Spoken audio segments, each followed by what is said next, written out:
Assalamualaikum warahmatullahi wabarakatuh. Saya Febriani Mufidat Aldaha, MPM 202 101 101 000055. Saya di sini akan menjelaskan tentang Undang-Undang Pasca Pandemen. Sejak konstitusi pertama yang disahkan oleh BPU-BPKI yang kemudian diganti dengan konstitusi versi PPKI hingga konstitusi dekret presiden 1959 yang diubah dalam 4 tahap dalam kurun waktu 1999 sampai dengan 2002, senantiasa dibarengi dengan suatu momentum perubahan konstitusi yang terakhir ini dapat dikelompokkan menjadi 3 macam perubahan, yaitu pertama, penghapusan atau pencabutan beberapa ketentuan; kedua, penambahan ketentuan atau lembaga baru; dan ketiga, modifikasi terhadap ketentuan atau lembaga lama. Perubahan-perubahan tersebut mengatur mekanisme penyelenggaraan ketatanegaraan yang terkait dengan hubungan antar kekuasaan lembaga eksekutif, legislatif, dan yudikatif secara berimbang, atau dengan kata lain, terdapat hubungan checks and balance antara ketiga lembaga tersebut. Bahkan bukan hanya terjadi check and balance antar lembaga negara, melainkan juga antar warga negara dengan lembaga negara. Undang-Undang Dasar Republik Indonesia tahun 1945 adalah nama resmi Undang-Undang Dasar 1945 yang telah diamandemen pada tahun 1999 sampai dengan 2002. Sungguh pun undang-undang ini belum berapa lama diamandemen, namun akhir-akhir ini, tepatnya pada tahun 2007, suara untuk melakukan perubahan atas Undang-Undang 1945 mulai mengemuka, diperoleh oleh beberapa anggota DPD yang menuntut penambahan wewenang agar DPD memiliki otoritas dalam memutuskan pembentukan perundang-undangan. Suara yang disusun oleh DPD ini pun akhirnya kandas karena tidak mendapat dukungan 1/3 anggota MPR. Sebagai syarat masuk perubahan undang-undang, kegagalan pergerakan menuju perubahan undang-undang ini juga karena tidak ada momentum yang kuat sebagai momentum perubahan undang-undang. Tahun 1999 sampai dengan 2002, pengunduran diri Soeharto sebagai Presiden Negara Republik Indonesia pada 21 Mei 1983 yang diikuti runtuhnya sebuah mitos atau suatu pandangan yang sengaja dibangun oleh Presiden Soeharto pada waktu itu, bahwa Undang-Undang Dasar 1945 bernilai keramat, merupakan titik awal momentum pergerakan lokomotif perubahan Undang-Undang Dasar. Tanpa momen yang kuat, wacana perubahan Undang-Undang Dasar akan tetap menjadi wacana. Isu perubahan Undang-Undang Dasar hanya akan berjalan di tempat. Bangsa Indonesia sebenarnya telah memiliki konstitusi sejak pra-kemerdekaan, yaitu pada masa kedudukan antara Jepang. Konstitusi yang pertama adalah Hukum Dasar yang disahkan oleh BPUPKI. Kemudian pada tanggal 18 Agustus 1945, suatu hari setelah pernyataan kemerdekaan, PPKI membentuk Undang-Undang Dasar yang diberi nama Undang-Undang Dasar Republik Indonesia, kemudian dikenal dengan sebutan Undang-Undang Dasar 1945. Pada tahun 1945, Undang-Undang Dasar 1945 diganti dengan Konstitusi RIS, dan 1 tahun kemudian diganti oleh Undang-Undang Dasar sementara 1950. Beberapa tahun kemudian, Undang-Undang Dasar itu diganti oleh Undang-Undang Dasar 1945 melalui keputusan Presiden yang dikenal dengan Dekret Presiden 5 Juli 1959. Dengan demikian, Konstitusi Indonesia yang berlaku hingga sekarang adalah Undang-Undang Dasar 1945, atau dapat juga disebut Undang-Undang Dasar Dekret 1959. Konstitusi inilah yang mengalami Amandemen. Hasil kuantitatif amandemen. Undang-Undang Dasar 1945 sebagai amanat reformasi pada akhirnya dapat dituntaskan dalam perubahan keempat dengan nama resmi Undang-Undang Dasar Negara Republik Indonesia tahun 1945. Selanjutnya ditulis Undang-Undang Dasar 1945. Perubahan 4 kali Undang-Undang Dasar 1945 itu dapat diperinci sebagai berikut. 1. Perubahan pertama Undang-Undang Dasar 1945 yang ditetapkan pada tanggal 19 Oktober tahun 1999 berhasil diamandemen sebanyak 9 pasal 7. 2. Kemudian perubahan kedua Undang-Undang Dasar 1945 yang ditetapkan pada tanggal 18 Agustus 2000 telah diamandemen sebanyak 25 pasal 8. 3. Perubahan ketiga Undang-Undang Dasar 1945 ditetapkan pada tanggal 19 November tahun 1999 berhasil diamandemen sebanyak 23 pasal 9. 4.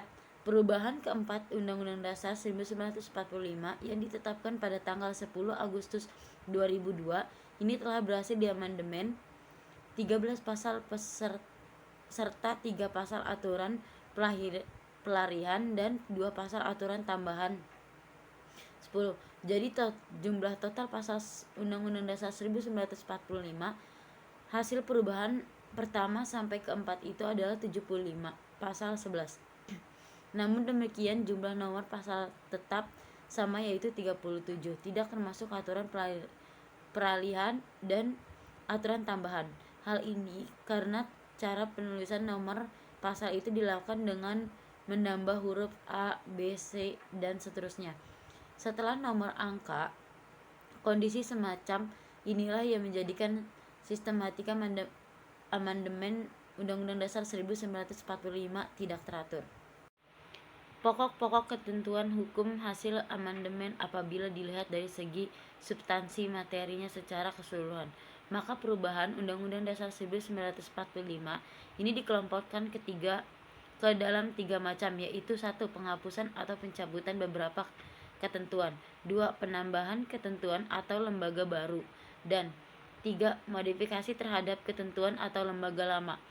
Ketentuan yang dicabut beberapa ketentuan hukum yang dicabut oleh perubahan Undang-Undang Dasar 1945 antara lain kekuasaan MPR sebagai lembaga tertinggi negara dengan wewenang peminta pertanggungjawaban presiden dan penyusunan garis besar haluan negara.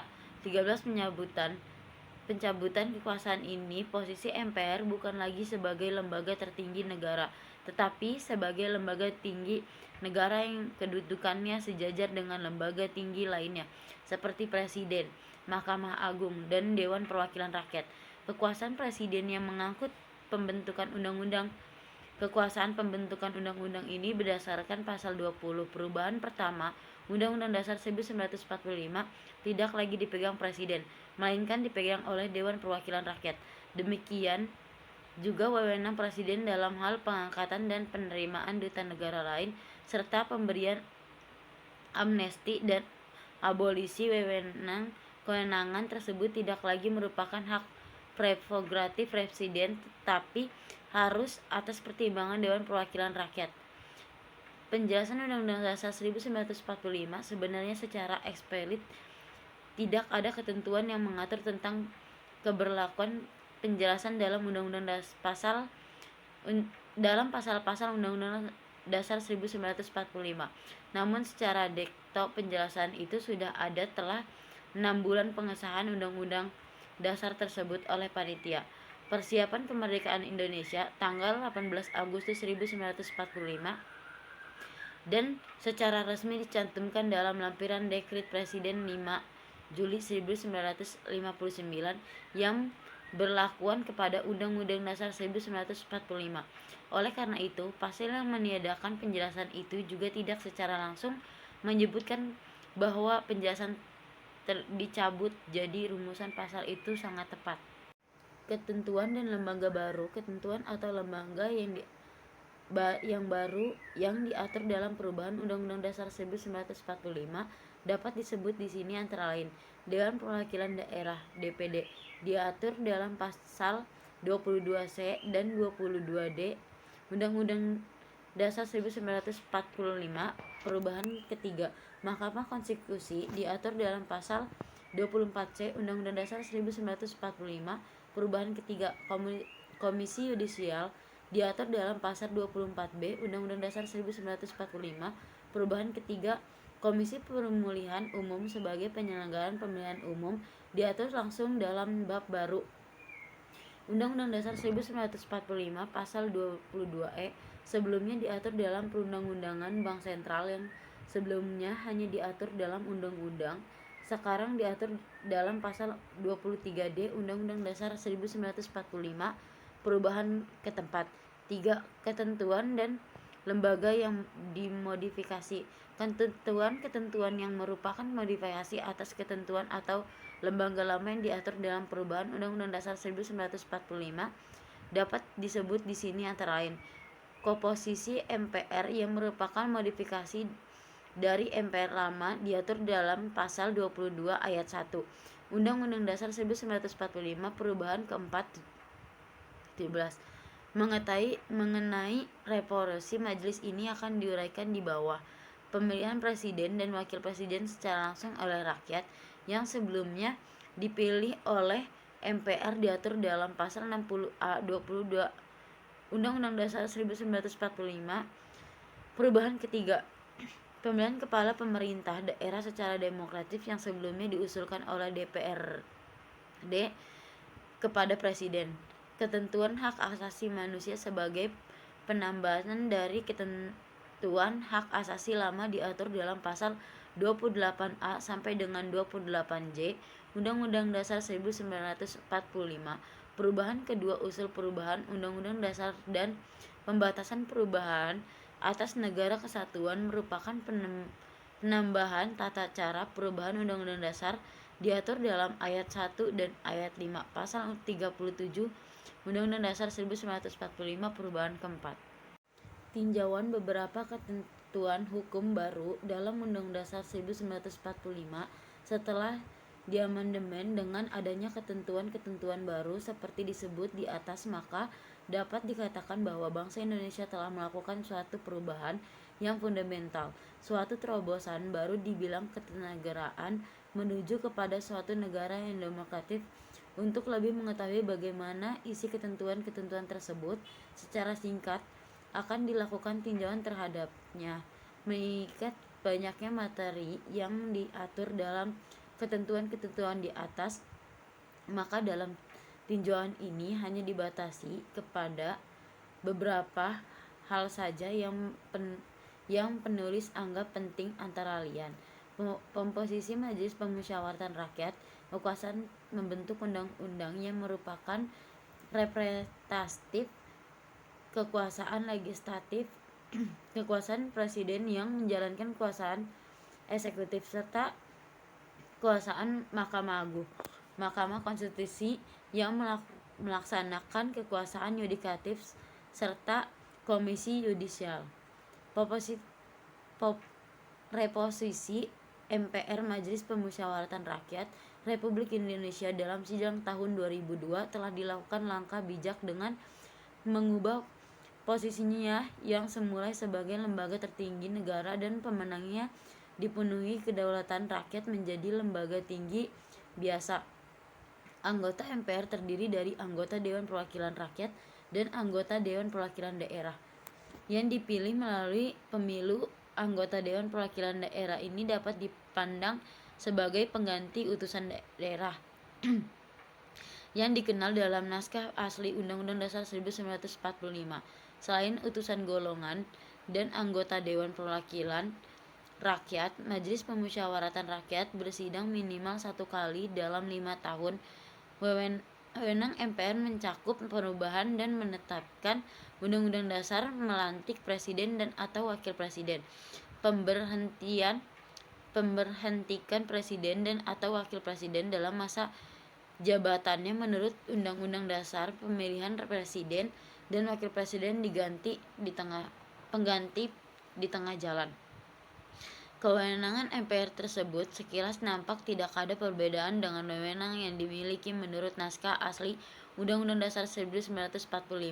Namun jika dilihat dari sisi perbandingan antara rumus pasal 1 ayat 2 naskah asli dan naskah baru Undang-Undang Dasar 1945 perubahan ketiga, maka akan jelas ditentukan bahwa telah terjadi pengurangan kekuasaan MPR, yaitu semula berdasarkan naskah asli adalah sebagai pelaksanaan pemegang kedaulatan rakyat sepenuhnya.